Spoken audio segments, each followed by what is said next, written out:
Hey folks, welcome back. In the last lesson we were breaking down Satch Boogie by Joe Satriani, so let's pick up right where we left off. Okay, so a little disclaimer about this section. I hear this a little bit differently and I consequently play it a little bit differently than what I see transcriptions write. I'm playing it off of what I hear, and that could be wrong, but it works for me. So what I'm going to give you is extremely close, and I hope you'll agree that it will definitely work. So let me show you what transcriptions say it is. Okay, they say it's tap on the 12th fret, tap to fret 7, and we're on the A string. Pull off to 6, pull off to the open, hammer on the 6, hammer on the 7. We do that twice, and then there's a slight little cut off the third time. Well, actually, I guess we would do it 4 times, and then there's a cutoff like the 5th time. It's a 2-bar pattern. It's weird to me. So I hear it as all pull-offs, and I hear this general pattern of bump, bump, bump, bump, bump, bump.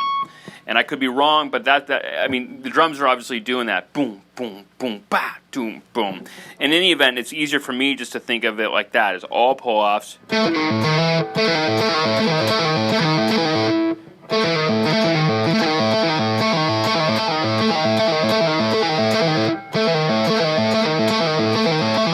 So play around with that, see what you like better. It's weird to me to go, and that may be what he does, but I never quite could pick it up. Anyway, let's go ahead and learn the notes here, whatever your pattern you want to do is. Then we move up to the 15th fret, 12 and 9. Okay, then we move up to the 17th fret, 12 and 10. Now I'm going to stop here for a second to say it's really, really important for this song to really define in your head, mark in your head what these fret numbers are. You got to really lay down the pattern in your head. That's 1, 2. Okay, 3. Okay, now what we're going to do, again, it's so hard to tell. He's got a flanger on this thing. He's probably got some delay on there too. It gets a little convoluted, but I just keep it real nice and simple, thinking we go back to the first pattern, 12, and move up chromatically. Even if that's not exactly what it is, even if his finger slides, maybe 1 fret off or something, even if a transcription says, oh, well, the 3rd time it does this, I think conceptually, and to me, that's pretty stinking close, and it's easy to remember thinking of it like this. Just chromatics. That first pattern, moved up. Bum, bum, bum, bum, bum, bum. We're going to move, obviously, both hands with that. And then we start the pattern again.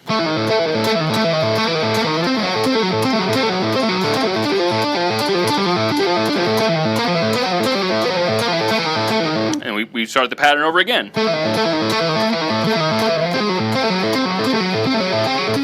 Oops. Now, we changed up right here. So we then move to the 16th fret on our right hand, our strum hand for you lefties, and then our I'll just say left hand. Left-handers, you know what I mean. It's gonna throw me for a loop trying to think of it, any other way. So 16th fret on your right hand, 9th and 11th fret on your left hand. So.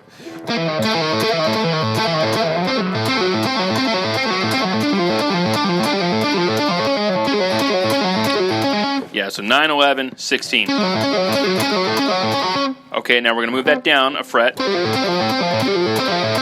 Then we're going to move to the 14th fret and 8 and 5.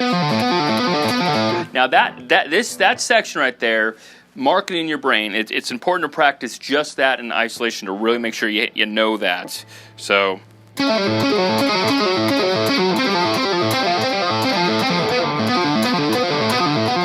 Okay, now the last one of that pattern we haven't talked about yet. It's 11, 8, and 7. Okay, so let's just play up to that point right there. So we've got.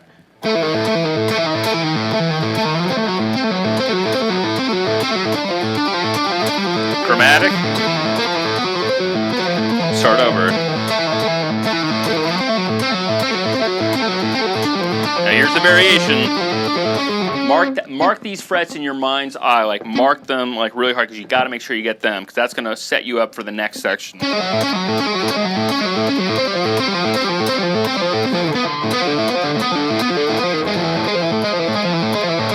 Okay, so stop right there. If that is a lot for you, practice just that much, and specifically practice these in the sections that we talked about, okay? First time, second time, and with that second time, even just practice that descending one down the fretboard that we just finished off with, okay? I'm being really deliberate about this because this is the stuff that will throw you for a loop live, so you have to make sure you know in your head exactly what the phrase is. Okay, so I don't mean to get too serious on you guys. I want to have fun, but I'm just saying, like, this is stuff that has bitten me in the rear end, so I want to keep it from happening to you. Okay, so now we're going to jump up and do, we got 17th fret, 12 and 10. Then we move down a fret with our right hand, and we do, I think it's 10 and 11. Or excuse me, 12 and 11, excuse me. So we got 17, 12 and 10,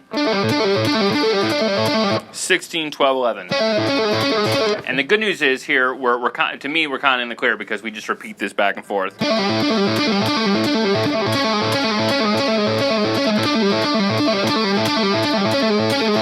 Third time. Fourth time. Now that fourth time we kind of end a hair early, but we do.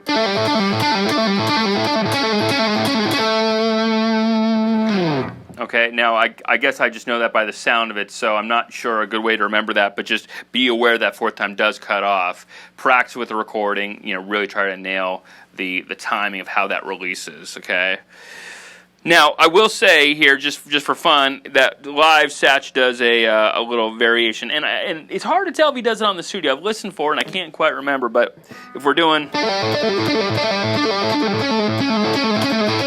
second time, third time,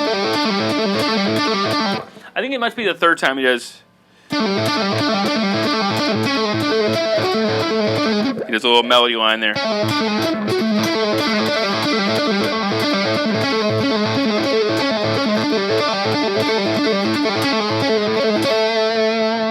Okay, so all it is okay, and your left hand stays in the same position. I hope that makes sense.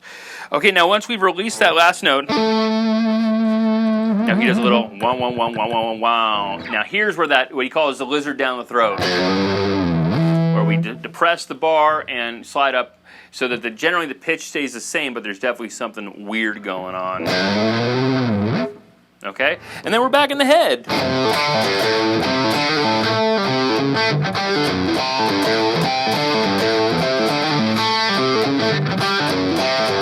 So that's all the same, even with the little variation right here.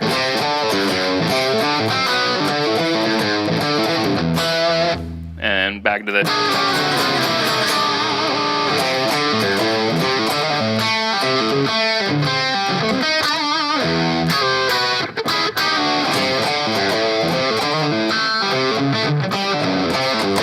And then that's where we end the song, that last time.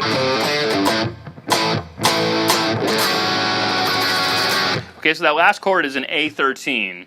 So da da da da dum bum ba dum. Obviously got an A5 power chord. So A13 is, those of you who don't already know, 5th fret E, 5th fret D, 6th fret G, 7th fret B. And then we do more of the and all that kind of stuff. And again, it's double tracked, so you hear at least 2, maybe 3 guitars doing all that. Whew! So that's all there is to it. Have fun, keep practicing, and we'll see you next time.